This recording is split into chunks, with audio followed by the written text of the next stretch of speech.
So today I wanted to talk about Metaphor ReFantazio. There has been a new showcase with a new trailer, a bunch of new gameplay footage, and they announced the release date. So finally, we have a time to look forward to, a date to look forward to. The day is October 11th, 2024, so later in the fall. They start off by showing off a lot of the combat, which looks pretty fast-paced, especially with the action combat in real time. There is also turn-based combat, so that is still a thing, but it's combined with real-time attacking and dodging and the ability to move around. So it's kind of like Trails, the newest Trails, Kuro no Kiseki, where you will be able to attack things in real time. It has like this action combat aspect to it. And you can even defeat enemies using it. So there's also a job system, so you will acquire archetypes as you move through the story. This is something that was already kind of revealed as a thing, but they went into a little bit more detail. Your character will use these archetypes in combat to change their form and gain unique powers. So you can choose different archetypes for your characters, or you can have them all use the same one. So you could have an entire team of just the same archetype or job, kind of the same thing.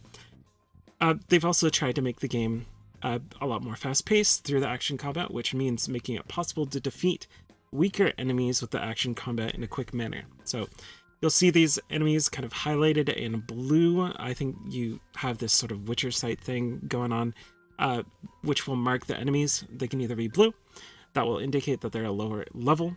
More dangerous enemies will be marked with a yellow glow, so that's how you can differentiate which ones you can kill very quickly using the action combat.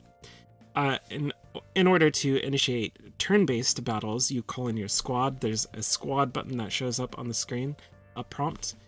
You can also use Fey Sight, which is the Witcher sight thing that I was talking about. That will show you, highlight different things, different enemies, and all of that.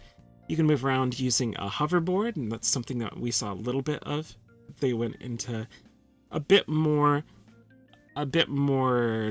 detail. They just showed it off more inside of the cities. I think you can also use it outside of the cities, but I don't remember if I saw that. If I did, I'll show it here. It seems a lot more open compared to the Persona series. There are a lot of different towns, cities, other locations to explore. They all seemed very open comparatively. So if you go back and look at even the latest Persona, it's very kind of closed in. There aren't like big open spaces. That seems to have changed a bit. The cities are still, relatively narrow in comparison, but there are big open locations as well. They showed off the royal capital, and they also showed off a smaller town. So both of these different locations had different feels to them. They had their own unique environments that looked really cool. Within those sorts of locations, you can take on requests. So you can take on requests to defeat different monsters, their bounties. So there's a whole monster hunting bounty system. And he also said that there's a lot to do in each location, but he didn't expand a lot further on that. So there'll be other things to do outside of that, I assume, side quests, story things, and a lot more, not just these kind of bounty things. There'll be a lot more side content. There's also a fleshed out equipment system. It looked like it was a bit more than they had in Persona, so that's something to be keeping a look on.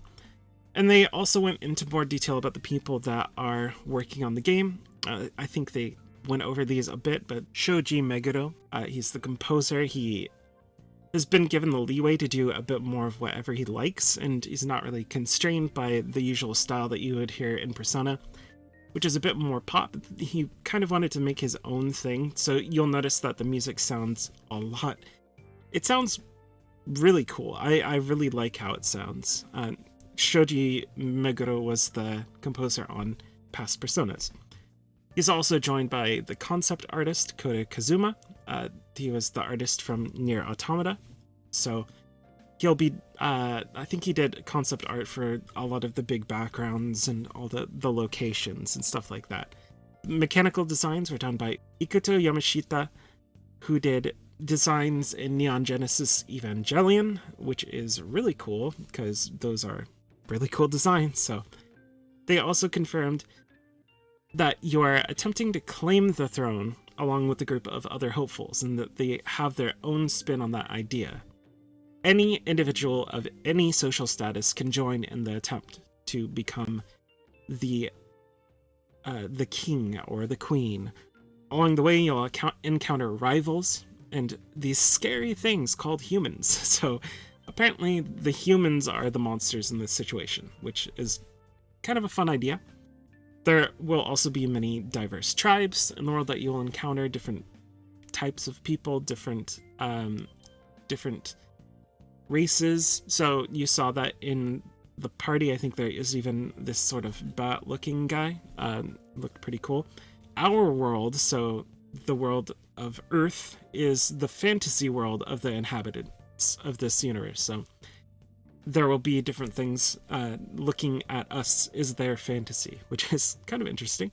The protagonist's goal is to save the prince from a curse, which seems a bit strange if you're also attempting to claim the throne. Not really sure how those things mesh together. Maybe you're attempting to claim the throne for him, or maybe that is what you're doing at the start, or it's hard to say. But initially, at least, the protagonist's goal is to save this prince from a curse. The main hub that moves along with you, and it's this moving hub, is called the Gauntlet Runner. This is where you'll choose different locations to go to. It's an entire area that you can spend time in, talk to companions, do various things in. It has a lot of different rooms. You can also stand on top of the Gauntlet Runner and watch scenery pass by as you travel, which is pretty cool. I thought that was a very nice touch. There will also be time limits in the game, so whenever you choose a place to go, it will take a certain period of time. You have to pay attention to that, because there will be a set amount of time that you need to take care of whatever the main quest is at the time. You have to do all of the side things that you want to do in time to do the main quest. So yeah, you have to prioritize what things come in what order. There are also going to be both main dungeons and side dungeons. So there are a lot more dungeons in Metaphor than there has been in any Persona title that came before. And I can't remember exactly how many there were in previous Personas, but there were definitely a lot. So that is quite a bit. It's not some crazy number that were in previous Persona games, so maybe it's not as crazy of a thing as I'm thinking, but it's cool. It's a lot of different locations. It is confirming that there are going to be side dungeons, at least. They wanted to focus on bonding with various people, and this plays out through the follower system. So there is this entire follower system where you can grow bonds with these different followers, and the different followers will give you access to new archetypes for the job system. So those two systems are kind of tied together in an interesting way, which kind of reminds me of the Persona system where you would talk to people and then it would give you higher levels in different Persona types. So kind of sounds similar to that, but this is just new archetypes, so actual jobs. They're also looking to bring demos to various cons around the world, and they're also creating a special collector's edition. So if that is something you're interested in, that is definitely going to be a thing. The collector's edition looks friggin' huge, so there's definitely a very big collector's edition if that's something you want. Probably the most important part of the announcement, though, was the ability to take a bath, and I don't know why they focused so much on that right at the end. They acted like it was some big announcement, but that's apparently a thing.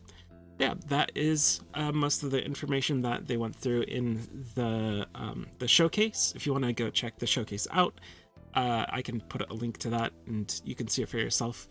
But yeah, I think that is most of the pertinent information that was delivered. All right, that's it for me.